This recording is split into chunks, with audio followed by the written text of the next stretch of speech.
of us have just about had it with Hollywood's indolence and serial lack of creativity. But Alien Earth is one of those situations where I've actually enjoyed something under Disney. I didn't think they would accomplish it, but I love this. As a Xenomorph fan, I am thoroughly enjoying Alien Earth. But there's a bigger discussion going around it, and there's a lot of people who are Alien fans who don't like it, and I understand everyone has a right to like and dislike whatsoever they choose. But now I completely understand why a lot of people are accusing a lot of audience members for displaying mendacity when reviewing newer works. And I think it only serves to make us all look bad whenever we truly find fault with a work of art. For those of you who know me, you know I like to see where people are coming from, and whenever there are negative things being said about a work of art, it's important to not just decry the reviewers, but to understand what it is they don't like about it and what they actually appreciate. That way, as a creator, you can know how to frame your movies going forward, keeping those preferences in mind if you so choose. But honestly, when I look at some of the scores on Metacritic and the reviews alongside them, I can't help but notice a labyrinthine tangle of reasoning that makes very little sense. It makes me wonder whether or not these people are really giving honest constructive criticism, or if there's some kind of other situation at play, or individuals who haven't even bothered to fully watch the show, but are simply acting as echoes. And I'll show you why also, because some of these comments, it does seem as though, based on what I'm seeing here, that many of these people did not watch the show. Now, to say that, you shouldn't have to watch something to judge it if you're judging at face value. If you're saying the trailer looks like ass and it looks boring, that is completely understandable. But if you're saying that you actually watched the show and you're showing reasons why you don't like it and saying that the other Alien movies or Alien productions did a better job, or the show that you're currently ingesting now is doing poorly because it has X and Y variable when the previous productions had the same thing, then I have to wonder if you're being honest. But let's take a look at what some of these people are saying. The first person says, insultingly bad, awful dialogue, annoying characters, obvious symbolism. What's the obvious symbolism? It's like the second comment I've read like that. And glaring plot holes. I had high hopes for this show because I generally like Noah Hawley's work, but this show, can someone please answer me this?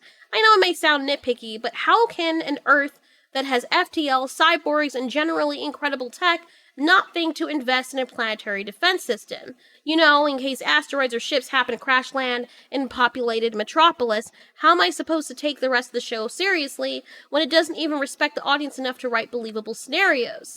That's an understandable take, but it's the same way that in our real life, we can literally split the atom and have AI generating full conversations. We're on the brink of AGI right now. Yet we have people that are still obsessing over what has tits in a video game, or things looking too pretty, or things being too woke. People spend their day online wondering if someone's thumbnail offends some random group in Timbuktu that people never heard about, people getting canceled for saying a word that people don't like, or saying something is funny when other people don't think it's funny. The same way we've got the science and tech to cure, at least treat obvious diseases, but instead of making people healthy, governments and corporations, especially in the past, twist it into a monopoly and gatekeep all the cures and keep entire populations sick because it's profitable. Yeah, the same way. The same questions you're asking about this world, completely understandable. But I mean, there's a million other sci-fi movies that do the same thing. And I think the execution means a lot, because if you have a good story, you can overlook some of that. But when a story is really bad, it's understandable why people will see little things that are glaringly obvious that otherwise wouldn't have been so. But having FTL and cyborgs, but no decent planetary defense system, that's pretty believable, to be honest. If we're going off of the fact that this is kind of a world set in our own where people are still obsessing over power, like we see in the show. I've even said to myself, you know how much stuff we would have accomplished by now if people weren't just obsessing over spreading hate in the media to turn all the populace against one another? Anyway, the person goes on to say, but I'm officially done. Star Wars, Star Trek, Doctor Who, Alien, at this point, all just a collection of sounds and images with no thought put into it. And honestly, AI honestly has a better chance of shitting out more coherent content than these Hollywood hacks. Oh my god, you did not just put this in the same category as Doctor Who at current stance. Good lord. That's kind of insulting. Doctor Who was just, dude, that's way worse. Let's see, the next comment, 0. Okay, like, if people are rating something a 0, I'd like to know exactly, like, Why isn't it a 1? Why 0? You hated every single thing about it. Usually if I rate something badly, let's see, like, what was the latest thing that I watched? The Acolyte. This show was dumpy dog doo-doo. And even still, I wouldn't rate it a 0. Cinematography was okay. It was hilarious, albeit very stupid. But I think a fair rating, if I'm being honest, would be a 3 or 3.5 or 4. 4 being very generous. I wouldn't be honest by saying it deserved a 0, in my opinion. Because believe it or not, I have seen much worse. So this person says, yet another, or not yet, but another otherwise decent production ruined by woke DEI casting. Only exception, Timothy Oliphant stealing every scene with, what does OFC stand for again? Which, of course, I guess it's of course, isn't much of a challenge. Okay. What exactly, I'm wondering what this person means by woke DEI casting, because I know what DEI means, and I've seen shows and movies do this very clearly.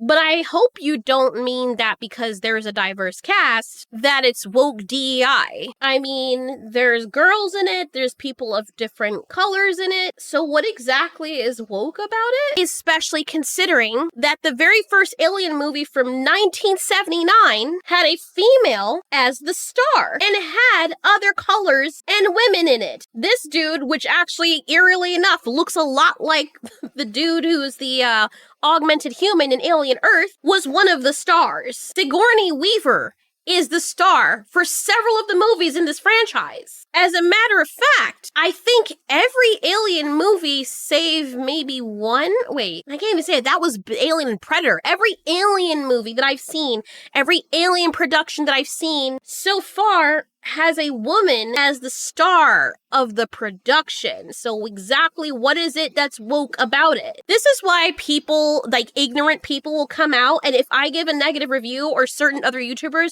give a negative review or something, they will say that we're hating just to hate because of people like this. I'm not saying that you can't call out the fact that these things are happening, but you cannot say woke DEI about the franchise Alien when it has always had the very things that you seem to be complaining about. The second movie, Aliens, once again, Sigourney is the lead. Then you have a little girl. Then you have this woman who she looks like a Latina, and she is like, I think she's a lesbian. So this was from 1986. And there were people of different colors and walks of life in here. Was this not woke? Or did people have selective memory when it comes to the older movies? Like I said, people may hate me, but they call me freaking far right and alt right or whatever the hell kind of name they want to give, which doesn't make any sense because I don't know when calling out bad stuff in movies became that, but I will call out shit from everywhere. And I do understand what people mean when they say that people are bending over backwards in these Hollywood spheres by trying to shove in agendas where they don't belong. But the franchise has always had a female lead character and have always had other characters aside from white characters in it, so I don't know what this person's problem is. Here, let's keep this going. Alien 3. Once again, Ripley is the lead. We've got people of all different colors and creeds. This is a prison compound, but the cast is fully diverse. Wait. This was from 1992. These are old-ass movies, by the way. This wasn't just the last 10 years. Alien Resurrection, a diverse cast of characters. And I gotta say, Noah Hawley and Disney are really breaking some ground with this one because we're gonna see a xenomorph take on something it's never fought before. A skinny brunette woman. To be fair, they tried to introduce some new things and concepts into the live action. So Nerderotic is being cheeky there. He personally didn't like it. I don't agree with a lot of the points that he makes. But here's the thing.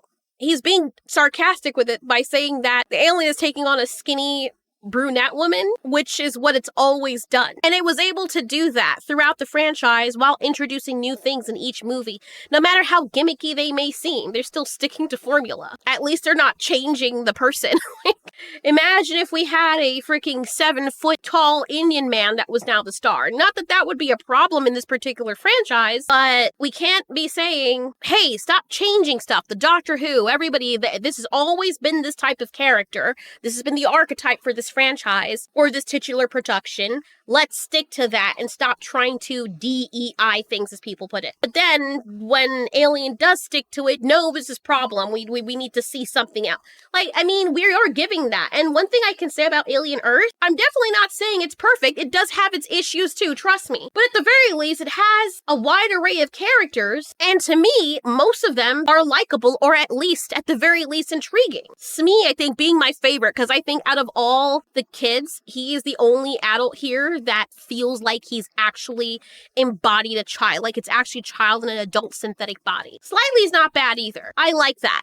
But none of this cast, I didn't go into this thinking, oh my god, look at all the different colors of people, this is woke. No, it isn't, because Alien has always had this. And the other thing is that they don't make it predominantly about this. So far, from what I could see, I may eat my words later, but episode 3 is what I've watched at the time of this video. That's all I've done. Nobody is making anything in here about their skin color. The only thing that people seem to hone in on, which makes sense towards the story, is the age or supposed ages of the characters, which I said is important to the story. So I don't understand where these people are coming from. This person, at least rated it 1, said, what a rubbish, stupid characters, pointless conversations, and endlessly dragged out. The same cheap shockers, the radio and the elevator doesn't work anymore. The creatures look stupid.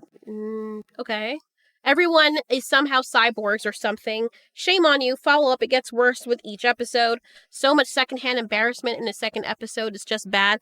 Okay, that's that person's opinion. I don't really understand the creature, or you mean the new creatures? Because the xenomorphs literally look like some of the designs of the old xenomorphs, which I will agree did look stupid in some of those shots. This person says it's as bad as, at least he writes out what the review is. This person really hates it, but it is not as bad as the Acolyte. Oh, come on.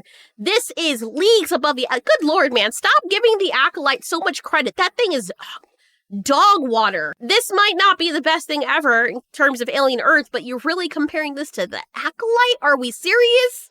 Did you watch the Acolyte? Putting these two together is unfair. So this person, out of everybody that I've read here, well, not really, but one of the reviews here by Shoei at least makes sense in this regard.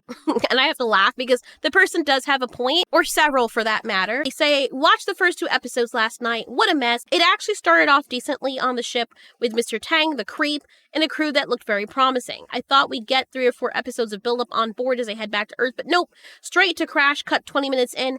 And seriously, what kind of damage could possibly happen to a massive, fully AI-controlled ship that would make an Earth collision unavoidable? I mean, during the crash, the engines are still running at full power. Don't tell me they couldn't just shut them down or fire the thrusters to avoid impact. I mean, the thrusters would make more sense, but shutting down the engine, I don't think that would prevent it because, you know, the whole inertia thing with space and a vacuum, but whatever. No, okay then, so they land on Earth, and then we get that abominable idea, kids in adult bodies, which makes almost every scene with them completely ridiculous and unbearable, not to mention terribly acted, like those 3 kids stumbling upon 2 dead soldiers tied to pipes, and they laugh before noticing the alien leech thing. Ugh, right. Or their dumb reactions with the octopus cat, and the fact they don't even flinch at piles of sliced up corpses. Aren't they supposed to be like 10 years old? That's a good point. I did notice that as well when they came upon the bodies. I'm like, okay, they shouldn't be laughing. They should be kind of traumatized here. But if they're boys, they might be like, oh my god, that's so cool. But there should have been a little bit more of a realistic reaction from them. So I do understand that. And then we get the smartest man on Earth who decides to send all of his most valuable R&D assets to the crash site just because the woman asks him to. We're talking billions in research, and he just ships it off into enemy company territory. You know, the smartest people are like the stupidest. But it's true. Makes 0 sense, especially for such a high stakes something. Honestly, the worst of all is the brother doctor character. Oh my god, what a disaster. He watches people get crushed right in front of him, and his big contribution is slapping useless search and rescue stickers on things. That's it. His reactions are laughable. His only actual purpose seems to be getting captured by the alien. I mean, his reaction in the elevator was pretty good. When it was chasing him, that was pretty good. But anyway, I see what you're saying. Speaking of the alien, this thing can slice half a dozen people in seconds. How exactly? Up until now, an alien attacked with its mouth or a tail? How is it cutting people in half? With its tiny arms? Tiny arms?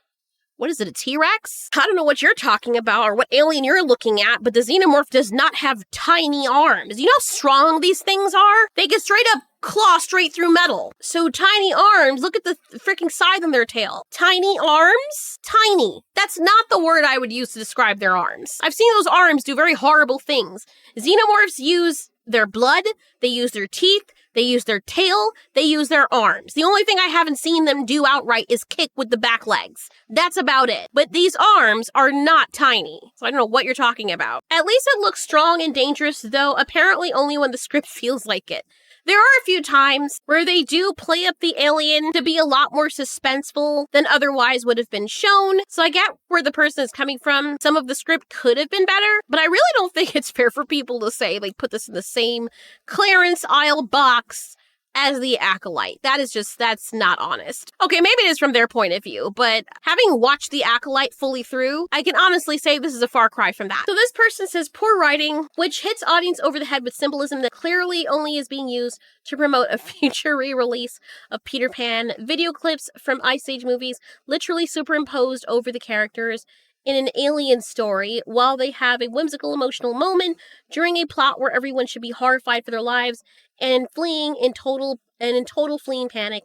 The feel is Stranger Things, not Alien, and they're setting up a teen superhero dynamic for the main characters. Expect to get worse from here, unless you love Disney Plus history of 4 out of 10 writing, in which case enjoy more of that. Disney is once again growing a perfect organism in a lab with their combine anything recent with proven financial success, recombinant DNA with a healthy dose of Disney IP propaganda, okay?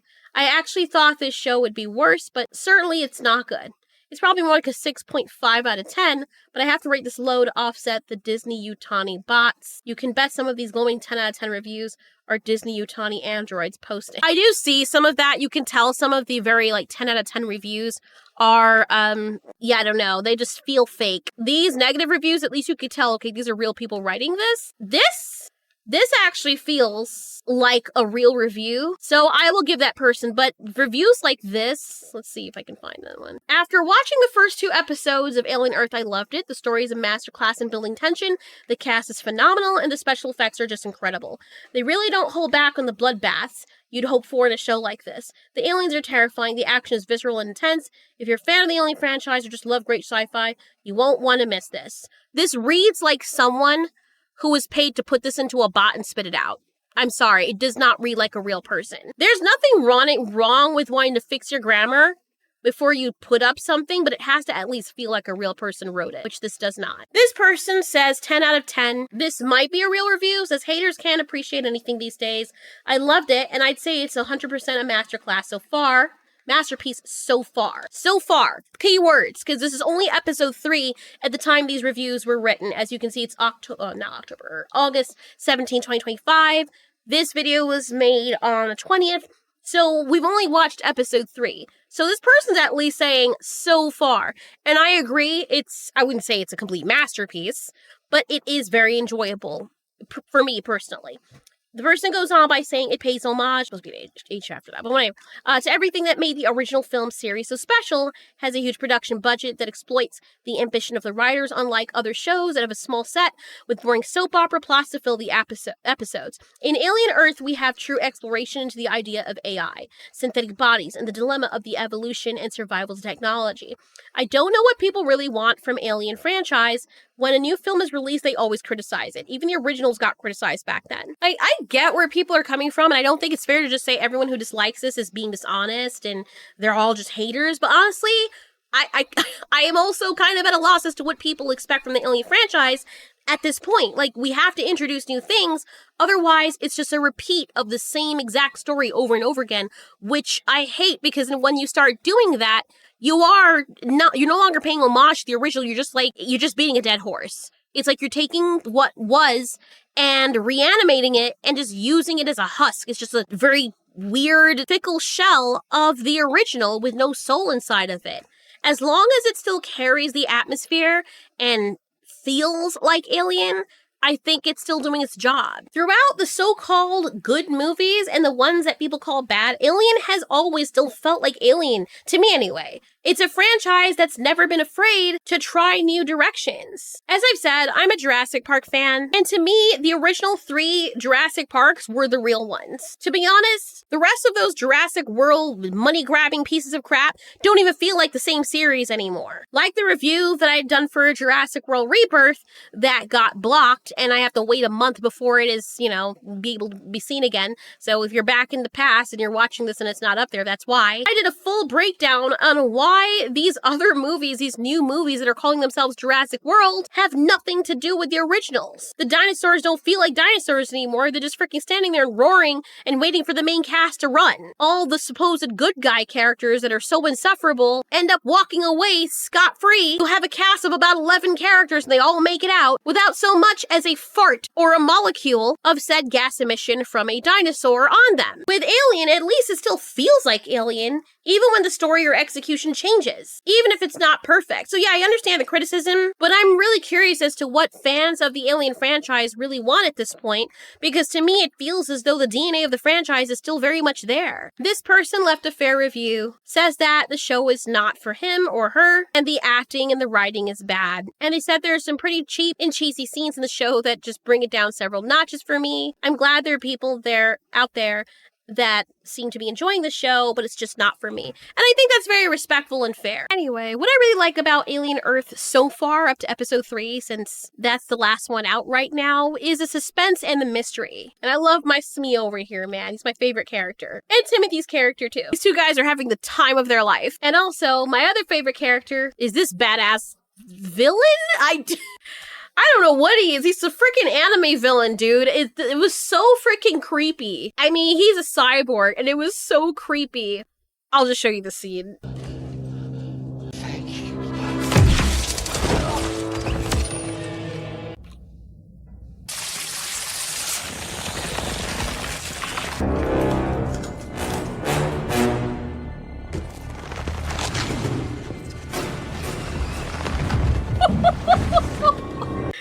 Bro, when I saw him pick that thing up by its tail and freaking drag it out of there like a fucking serial killer, bro, I was dead. For me, I already like that guy, but I saw him like, this dude is a badass. That is the anime character that when you see him, you're like, oh shit. You love your heroes, you don't want anything to happen to them, but at the same time, when he beats the shit out of them, you can't help but just marvel at it. You know what I mean? But yeah, I like this show, and I like that we're slowly being introduced to what these new aliens are, especially the ones that are now under the Boy Genius's care. I think that's a really smart way to build tension. Yes, I admit the acting could be better in some places. I'm not gonna say it's perfect. Dialogue isn't always the strongest. But honestly, to be fair, dialogue was never really the cornerstone of the original Alien movies either. It wasn't that kind of franchise. Like I said, I really enjoyed that anime cyborg guy. Surprisingly, some of the kids too. Wendy does stand out to me. At least she did it first because she was the first. But I have to say, she honestly gets kind of overshadowed by the other synthetic kids. I still like her though. Honestly, if the story had just been about like these 2 slightly and Smee over here, I would have been fine with that. It would have worked really well. They have very great chemistry with each other, and Timothy as well. I like them. I mean, they feel like they're actually kids in synthetic bodies. They're believable, more so than the other people. Another thing I appreciate is how the show touches on the question of what it means to be human and how mortality fits into that. What is a machine, not a machine? When is a machine not a machine? Bro is terrifying. But yeah, he asked, for those who didn't hear, when is a machine not a machine? When it has a soul? I don't know the answer to that question. When is a machine not a machine? When is a machine? No. When it can think for itself, right? Whatever. Anyway, there's a lot of people also get mad about the whole synthetic thing. But as I said, the whole mortality situation and the synthetics, ever since the first Alien movie, that theme has always been part of the Alien films. Synthetics have always been a big part of the Alien films. I don't think Alien is ever just about xenomorphs. I think it's anything alien to humanity itself. So the people going about the synths, why are the synths a thing? They've always been a thing. They've always been within the original movie. One of the biggest characters in there was a freaking synthetic. So what's going on? I saw someone literally, and I don't remember if it was on Metacritic or Rotten Tomatoes or whichever one, like, the synthetic thing. They're trying to do the synthetic thing all over again. And I'm like, dude, the synthetic thing was in the original movie. Like, do we not remember that the big draw and one of the biggest plot points of the movie was the freaking synthetic guy? Like, what? Where were y'all? Did you not watch the first few? Like, I don't know, dude. And like, maybe I'm a bit biased or something. For me personally, as long as xenomorphs are still dangerous and the story still keeps that survival element, people trying to live through encounters with something they don't fully understand, from a new perspective, I'm happy. The synthetic kids, while I understand why it would be cringe to some people, I mean, it's a very interesting concept though. What if we could put our consciousness inside of a synthetic body? Would you do it? But they add a layer that we haven't seen before. They're stronger than humans, yeah, but they're not invincible. Wendy's fight in episode 3 really drove that home. Even though she killed the creature, it still nearly took her out and probably would have otherwise. We're like, oh, she's fine. She's okay. They were like, why is she act? Oh, no, she's not. Peter! And the one thing I say about Wendy is she's a lead character, just like Sigourney Weaver, brunette, just like everybody else, and another synthetic, like Winona Ryder was, but she's also super likable. That's saying a lot, because you know how I am when I see badly written female characters. They have to be bratty and disgusting, and she's so sweet and so super likable. I hope that she remains that way. I don't want to see anything happen to Slightly or Smee. Don't know what's going on with redhead woman over there. The octopus thing might have infected her somehow. How is she infected as a synthetic? Is that really what matters? Or are they trying to tell us that regardless of whether or not you have a synthetic body, as long as you still have a human consciousness, you're still subject to fear and things that keep you stagnant? I'm loving the series, but I understand where people are coming from. But I want to hear from you guys, those of you who are staunch Alien fans, providing you've watched every single movie that Alien has to offer. I've watched them, even the Alien vs. Predator movies, Requiem, all of those. What is it that made you upset about Prometheus and Covenant or this series? What is it you don't like about it? What is it that you're expecting from the newer works? I've said what I wanted from Jurassic Park. The dinosaurs no longer feel scary. The main characters are living through everything. The dinosaurs sit there and watch the main characters roar and let them just get away without trying to eat them until the script deems it that they're in a safe spot. There's kids in the movies always and nothing happens to them. There's kids in the movies, period. Like, I can at least say as a fan of Jurassic Park, what I don't like about the newer movies and why it no longer feels like Jurassic Park. So I'm just curious, aside from this being Disney, like let's just pretend Disney wasn't a part of this and you didn't know, and it's just Hulu or Fox or whatever. What is it about this particular production and the newer Aliens that rubs you the wrong way? And if you were to articulate what you'd want to see in the future Alien productions, what would that be? What would make you feel like you're a fan again and it's a return to form? Because I'm actually really, really curious. And hey, you never know, maybe those creators out there are listening.